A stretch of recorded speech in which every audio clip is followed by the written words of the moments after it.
बिस्मिल्लाहिर्रहमानिर्रहीम। अस्सलाम वालेकुम डियर स्टूडेंट्स।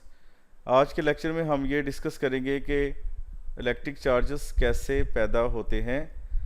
यानी कि हमारी बुक का जो टॉपिक है वो है प्रोडक्शन ऑफ इलेक्ट्रिक चार्जेस। दो तरह के चार्जेस आपको पता है कि एक पॉजिटिव चार्ज है और एक क्या होता है, नेगेटिव चार्ज। अब हमने ये डिस्कस करना है कि ये पैदा कैसे होते हैं। इसके लिए हम कुछ एक्टिविटीज़ को डिस्कस करेंगे।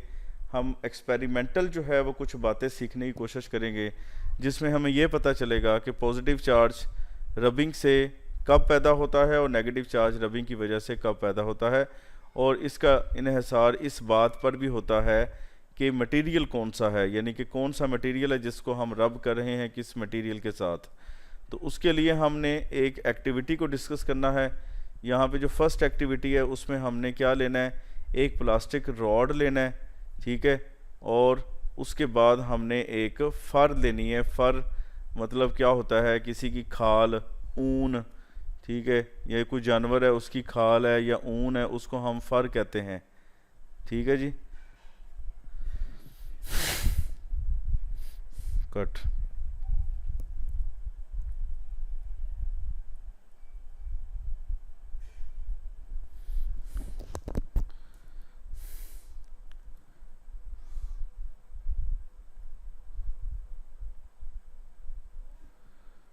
बिस्मिल्लाहिर्रहमानिर्रहीम। अस्सलाम वालेकुम डियर स्टूडेंट्स।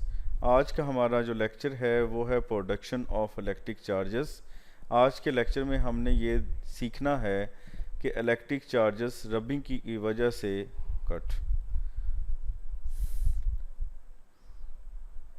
बिस्मिल्लाहिर्रहमानिर्रहीम। अस्सलाम वालेकुम डियर स्टूडेंट्स। आज का हमारा लेक्चर है प्रोडक्शन ऑफ इलेक्ट्रिक चार्जेस।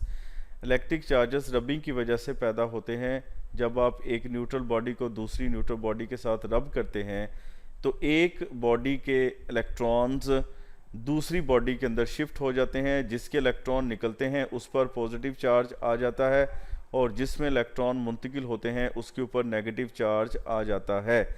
आज के लेक्चर में हम ये सीखेंगे कि जब आप किसी बॉडी को किसी दूसरे जिस्म के साथ रब करते हैं तो उस पर पॉजिटिव या नेगेटिव क्यों आता है, कौन सी ऐसी रीज़न है जिसकी वजह से एक बॉडी के ऊपर पॉजिटिव आ गया और एक बॉडी के ऊपर नेगेटिव आ गया। और इसके बाद हम डिफरेंट एक्टिविटीज़ को डिस्कस करेंगे जिसमें हम एक ग्लॉस रॉड लेंगे, प्लास्टिक रॉड लेंगे और फिर उसको फर या सिल्क के साथ जो है वो रब करके देखेंगे कि किसके अंदर पॉजिटिव चार्ज पैदा होता है और किसके अंदर नेगेटिव चार्ज पैदा होता है और किस वजह से पैदा होता है। तो आइए चलते हैं अपने टॉपिक की जानब। उसके लिए हमने पहले एक एक्टिविटी डिस्कस करनी है और उस एक्टिविटी के अंदर हमने लेना क्या है, हम एक लेंगे प्लास्टिक रॉड लेंगे, ठीक है, और उसके साथ हम ले लेंगे फ़र, यानी कि प्लास्टिक रॉड को हमने फ़र के साथ रब करना है, रगड़ना है। अब प्लास्टिक रॉड तो कोई भी हो सकता है, जैसे कि आपके पास कोई एक प्लास्टिक का पाइप हो, ठीक है, उसको भी आप प्लास्टिक रॉड कह सकते हैं। फ़र क्या होती है, फ़र ऊन या खाल जो है उसको हम फ़र कहते हैं। ऊन को या कोई खाल है उसको फ़र कहते हैं। जैसे कोई जानवर है जैसे कि शेर है, ठीक है, शेर की खाल के ऊपर जो बाल होते हैं जैसे आपको फिगर में नज़र आ रहे हैं, ये बाल जो है वो फ़र कहलाते हैं। इसी तरह अगर आप कोई और जानवर देखते हैं जैसे कि एक भेड़ है, ठीक है, उसके खाल के ऊपर जो बाल होते हैं वो भी फ़र कहलाते हैं। तो आप प्लास्टिक रॉड को फ़र के साथ रगड़ेंगे, ठीक है। तो उसके लिए हमने इस एक्टिविटी को करने के लिए एक हमें प्लास्टिक रॉड चाहिए और उसके साथ हमें फ़र चाहिए। तो हम अब प्लास्टिक रॉड को फ़र के साथ रब करके लेंगे, ठीक है, और उसे जो है वो एक मज़बूत सपोर्ट के साथ एक धागे की मदद से जो है वो बांध देंगे। इसके बाद हमने एक और प्लास्टिक रॉड लेना है जिसे हमने इसी तरह से पहले रॉड की तरह हमने एक धागे की मदद से बांध देना है। बांध के हम इसको एक दूसरे के करीब लटका देंगे, ठीक है। अब दोनों को हमने एक ही मटेरियल के साथ रब किया है तो यकीनन दोनों के ऊपर एक जैसा चार्ज पैदा होगा, सिमिलर चार्ज पैदा होगा, यानी दोनों पे नेगेटिव चार्ज पैदा होगा। तो पहले हम ये देखते हैं कि इसमें नेगेटिव चार्ज क्यों आएगा। अब अगर आप फर की बात करें तो फर के जो एटम का न्यूक्लियस है वो अपने इलेक्ट्रॉन्स पर कमज़ोर कशिश की फोर्स लगाता है, यानी कि फर के न्यूक्लियस की अपने इलेक्ट्रॉन्स पर जो गिरफ्त है, यानी कि जो ताकत है वो कम है, गिरफ्त कमज़ोर है, जिसकी वजह से क्या होगा कि थोड़ी सी रगड़ की फोर्स मिलने पर फर के इलेक्ट्रॉन निकलकर प्लास्टिक रॉड में आ जाएंगे, इलेक्ट्रॉन प्लास्टिक रॉड में मुंतकिल हो जाएंगे, जिसकी वजह से प्लास्टिक रॉड के ऊपर नेगेटिव चार्ज आ जाता है। ठीक है, इसी तरह अगर आप दूसरा एक रॉड लेते हैं जिसको आपने फर के साथ रगड़ा है, इस रॉड के अंदर भी यही होता है कि फर के अंदर से इलेक्ट्रॉन निकल कर जो है वो इस रॉड के ऊपर आ जाते हैं, जिसकी वजह से इस रॉड के ऊपर नेगेटिव चार्ज आ जाता है। यानी कि इन दोनों के ऊपर क्या आ गए, सिमिलर चार्जेस। जब इसके ऊपर सिमिलर चार्जेस हैं तो ये दोनों क्या करेंगे, ये दोनों एक दूसरे को रिपेल करेंगे। क्या करेंगे, रिपेल, यानी कि इनकी रिपल्शन की फोर्स होगी। हम ये जानते हैं कि सिमिलर चार्जेस एक दूसरे को रिपेल करते हैं। ठीक है, अब इसकी रीज़न जो है वो आपको मैंने बताई है, मैं यहाँ पे मज़ीद एक्सप्लेन कर देता हूँ कि आपके पास अगर प्लास्टिक है, प्लास्टिक मटेरियल और फर के मटेरियल में डिफरेंस है। हर मटेरियल के एटम्स जो होते हैं वो अपने इलेक्ट्रॉन्स पर, या उन एटम्स का जो न्यूक्लियस है वो अपने इलेक्ट्रॉन्स पर डिफरेंट फोर्स ऑफ अट्रैक्शन लगाता है, और वो डिपेंड इस बात पे करता है कि न्यूक्लियस के से उन इलेक्ट्रॉन्स का जो डिस्टेंस है वो कितना है। अगर न्यूक्लियस से इलेक्ट्रॉन्स दूर होते जाएंगे तो उस न्यूक्लियस की उन इलेक्ट्रॉन्स पर जो गिरफ्त है वो कमज़ोर होती जाएगी। ठीक है, और इसी तरह अगर आप प्लास्टिक की बात करें तो प्लास्टिक के जो एटम हैं वो उस अपने न्यूक्लियस की इलेक्ट्रॉन्स के साथ जो मजबूत कशिश की फोर्स है, उसके इलेक्ट्रॉन उस एटम के अंदर जो है वो न्यूक्लियस से मजबूत कशिश की फोर्स से बंधे होते हैं, जिसकी वजह से क्या होता है कि प्लास्टिक के एटमों में से इलेक्ट्रॉन निकलकर फर में दाखिल नहीं होते, बल्कि फर में से निकलकर इलेक्ट्रॉन प्लास्टिक में दाखिल हो जाते हैं। ठीक है, इस तरह फर के ऊपर पॉजिटिव चार्ज आ जाएगा और प्लास्टिक के ऊपर नेगेटिव चार्ज आ जाएगा, क्योंकि फर पे जो है वो इलेक्ट्रॉन्स की डेफिशिएंसी हो जाती है और प्लास्टिक में जो है वो इलेक्ट्रॉन्स की ज़्यादती हो जाती है, इलेक्ट्रॉन ज़्यादा हो जाते हैं। ठीक है जी। अब इसी तरह अगर आप सेकंड एक्टिविटी की बात करें तो सेकंड एक्टिविटी के अंदर हमने क्या लेना है, हमने एक ग्लास रॉड लेना है और उसके साथ जो है वो हम एक सिल्क का क्लॉथ लेंगे, यानी सिल्क का एक कपड़ा लेंगे, उस कपड़े को हम इस ग्लास रॉड के साथ रगड़ेंगे। ठीक है, और अब क्या होगा, अब हमने ये देखना है कि ग्लास रॉड के ऊपर जो है वो कौन सा चार्ज पैदा होता है। ठीक है, अब इसी तरीके से हमने इस ग्लास रॉड, ये आपके पास एक ग्लास रॉड है, इसको आपने लटका दिया है और इसके पास जो है वो आप एक प्लास्टिक का रॉड लाते हैं जिसको आपने फर के साथ रगड़ा है। ग्लास रॉड को आपने किसके साथ रगड़ा है, सिल्क के साथ, और प्लास्टिक रॉड को आपने रगड़ा है फर के साथ। तो अब हम देखते हैं कि ग्लास रॉड के ऊपर पॉजिटिव चार्ज आ जाता है और जो प्लास्टिक का रॉड है उसके ऊपर आपने उसको फर के साथ रगड़ा, इस वजह से उसके ऊपर नेगेटिव चार्ज आ जाता है। दोनों जो हैं वो ऑपोजिट चार्जेस हैं और इन ऑपोजिट चार्जेस की वजह से इन दोनों में क्या पैदा होगी, अट्रैक्शन की फोर्स पैदा होगी। ठीक है, क्या पैदा होगी, अट्रैक्शन की फोर्स। यानी अब मैंने यहाँ पे आपको ये बताया है कि ग्लास रॉड को भी आप लटकाएंगे और उसके बाद उसके करीब ही जो है वो आपने प्लास्टिक रॉड को भी लटकाना है।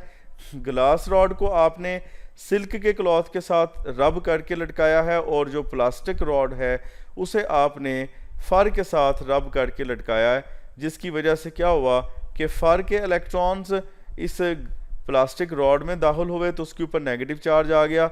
लेकिन सिल्क ने क्या किया है, सिल्क ने इन इलेक्ट्रॉन्स को अपनी तरफ खींच लिया है, यानी कि ग्लास के इलेक्ट्रॉन्स को निकल कर किस में चले गए हैं, सिल्क के अंदर चले गए, इस वजह से उसके ऊपर पॉजिटिव चार्ज आ जाएगा। अब हम इसको एक्सप्लेन करते हैं कि ग्लास में जो एटम्स हैं उनके न्यूक्लियस की अपने इलेक्ट्रॉन्स पर जो गिरफ्त है वो क्या है, कमज़ोर है, यकीनन कमज़ोर है, तभी तो न्यूक्लियस में से इलेक्ट्रॉन निकलकर न्यूक्लियस के बाहर जो ऑर्बिट्स होते हैं उनमें से इलेक्ट्रॉन निकलकर जो है वो सिल्क क्लॉथ में चले गए। अब सिल्क को अगर देखा जाए तो उसका जो मटेरियल होता है सिल्क का वो बहुत ही जो है वो मुलायम होता है, यानी कि इस मटेरियल में आपको ये नहीं हो सकता कि अगर आपके पास सिल्क का कोई कपड़ा हो तो उसके रेशे उड़ते हुए आपको नज़र आएँ। ऐसा जो है वो ऊनी कपड़े के अंदर होता है कि जब आपके पास ऊनी कपड़ा हो तो उस ऊनी कपड़े के जो रेशे हैं वो उड़ते हुए नज़र आते हैं, लेकिन सिल्क के मटेरियल में इस तरह के कोई रेशे उड़ते हुए नज़र नहीं आते। इसका मतलब ये हुआ कि सिल्क के एटम के जो न्यूक्लियस है उसकी अपने इलेक्ट्रॉन्स पर बहुत मजबूत कशिश की फ़ोर्स होती है, और इस मजबूत कशिश की फ़ोर्स की वजह से वो एक मजबूत गिरफ्त रखते हैं अपने इलेक्ट्रॉन्स पर, और जब आप इसको रगड़ते हैं किसी दूसरे एटम के या किसी दूसरे मटेरियल के जिस्म के साथ, तो फिर क्या होता है कि सिल उसके भी इलेक्ट्रॉन्स को अपनी तरफ खींच लेता है, और इस तरह उस जिस्म के ऊपर जो है वो पॉजिटिव चार्ज आ जाता है और सिल्क खुद के ऊपर जो है वो नेगेटिव चार्ज आ जाता है। ठीक है, तो इस तरह इन दो एक्टिविटी से हमें ये समझ आती है कि किस तरह रबिंग की वजह से जो है वो चार्ज की प्रोडक्शन होती है, ये चार्ज किस तरह पैदा होता है किसी जिस्म के ऊपर।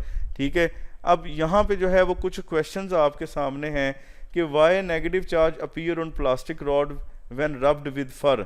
अब मैंने इसका आंसर आपको पीछे दे दिया है, आपने इसका आंसर मुझे जो है वो कमेंट में देना है। Why positive charge appear on glass rod, यानी ग्लास रॉड के ऊपर पॉजिटिव चार्ज क्यों जाहिर होता है व्हेन रब्ड विद सिल्क, जब उसको सिल्क के साथ रब किया जाए। तो इसका आंसर भी मैंने आपको लेक्चर में दे दिया है।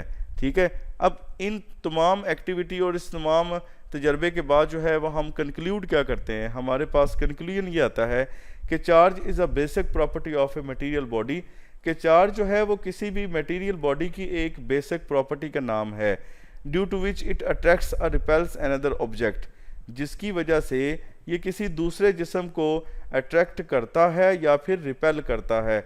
यानी एक बॉडी आपके पास है, एक जिस्म किसी दूसरे जिस्म को क्यों अट्रैक्ट करता है और क्यों रिपेल करता है, वो उसकी चार्ज की वजह से है। किसकी वजह से है? चार्ज की वजह से। नंबर 2 पे कंक्लूजन हमारा ये है, friction producers two different types of charge on different materials. दो मटेरियल हैं जैसे कि ग्लास है या प्लास्टिक है, तो फ्रिक्शन जो है, रगड़ की जो फोर्स है, वो इन दो मुख्तलिफ मटेरियल्स के ऊपर दो मुख्तलिफ टाइप का चार्ज पैदा करती है। ठीक है, और इसके बाद जो कंक्लूजन ये है कि like charges always repel each other, यानी कि जो एक जैसे चार्जेस हैं वो एक दूसरे को क्या करते हैं जी, दफ़ा करते हैं, यानी रिपेल करते हैं। ठीक है, और जो अनलाइक चार्जेस हैं, जो मुख्तलिफ चार्जेस हैं, यानी कि जिन पे ऊपर ऑपोजिट चार्ज होता है, वो हमेशा एक दूसरे को अट्रैक्ट करते हैं, यानी कि कशिश करते हैं। अट्रैक्ट करने से क्या मुराद है? कशिश करते हैं। Repulsion is the sure test of charge on a body, तो किसी भी बॉडी के ऊपर चार्ज की मौजूदगी का पता लगाना हो तो उसका सबसे जो है वो बेहतर टेस्ट क्या है? उसकी रिपल्शन है, यानी कि चार्जेस की अपनी एक दूसरे के साथ जो रिपल्शन की फोर्स है वो किसी चार्जेस की मौजूदगी का आसानी से जो है वो हमें पता दे देती है। ठीक है, ये श्योर टेस्ट है, repulsion is the sure test of charge on a body. अब देखें भी, हमने इस टॉपिक के अंदर जो है वो आज बात की है प्रोडक्शन ऑफ चार्जेस की, यानी कि चार्जेस कैसे प्रोड्यूस होते हैं। ठीक है, अब चार्जेस की जो प्रोडक्शन है वो हमने एक्टिविटी के ज़रिए सीखने की कोशिश की है, और इसके साथ ही जो है वो हमने दो क्वेश्चंस का आंसर जो है वो तलाश करने की कोशिश की है। ठीक है, अब इसके बाद जो है वो हमने कंक्लूजन निकाला है कि what is the conclusion of all these activities. कोई भी तजर्बा, कोई भी एक्सपेरिमेंट हम करते हैं तो उसका नतीजा निकालना पड़ता है कि व्हाट इज़ द कंक्लूजन। फिर उसके बाद जो है वो हम बात करते हैं कि इस टॉपिक के अंदर आपने जो कुछ सीखा है वहाँ से आप अपने आप को असेस करें, अपने आप को समझाने की कोशिश करें कि क्या पॉजिटिव चार्ज जो कि ग्लास रॉड पे पैदा हुआ है उसकी अमाउंट, उसकी मिकदार रबिंग के बाद, जो हमने सिल्क क्लॉथ के साथ हमने ग्लास रॉड को सिल्क क्लॉथ के साथ रब किया था, तो रब करने पर उस पर पैदा होने वाला जो पॉजिटिव चार्ज है वो सिल्क पे पैदा होने वाले नेगेटिव चार्ज के बराबर है या नहीं है। क्या वो उसके बराबर होगा, यानी कि आप इसके बारे में क्या सोचते हैं। आपने अपने वर्डिंग के अंदर जो है वो इसका आंसर मुझे रिप्लाई करना है, ठीक है। और उसके बाद सेकंड जो क्वेश्चन है, what would happen if a neutral glass rod is brought near a positively charged glass rod, यानी कि एक न्यूट्रल ग्लास रॉड को पर क्या होगा जब हम उसे एक पॉजिटिव चार्ज ग्लास रॉड के करीब लाते हैं। What would happen if a neutral glass rod is brought near a positively charged glass rod, यानी कि जब एक न्यूट्रल ग्लास रॉड को पॉजिटिव चार्ज शुदा ग्लास रॉड के करीब लाया जाएगा तो उस पर क्या होगा। इन दो क्वेश्चन के आंसर आपने खुद से हल करके मुझे सेंड करने हैं, ठीक है। दिस इज़ योर असाइनमेंट, और इस असाइनमेंट को आपने सॉल्व करके मुझे बताना है, और इसके बारे में जो मज़ीद इसकी एक्सप्लेनेशन है वो आपको इंशाल्लाह ताला जो है वो लेक्चर की सूरत में मिल जाएगी। और इन दो सवालात के जो आंसर हैं वो भी एक वीडियो के अंदर आपको बता दिए जाएंगे, लेकिन फ़िलहाल आपने ख़ुद इस टॉपिक के मतलब जो है वो डिस्कस करने के बाद, या अपने आप के साथ जो है वो क्वेश्चनिंग करने के बाद, अपनी सेल्फ असेसमेंट करने के बाद मुझे इसका आंसर भी रिप्लाई करना है, ठीक है जी। आज का लेक्चर ख़त्म होता है, इजाज़त दीजिए, अल्लाह हाफिज़।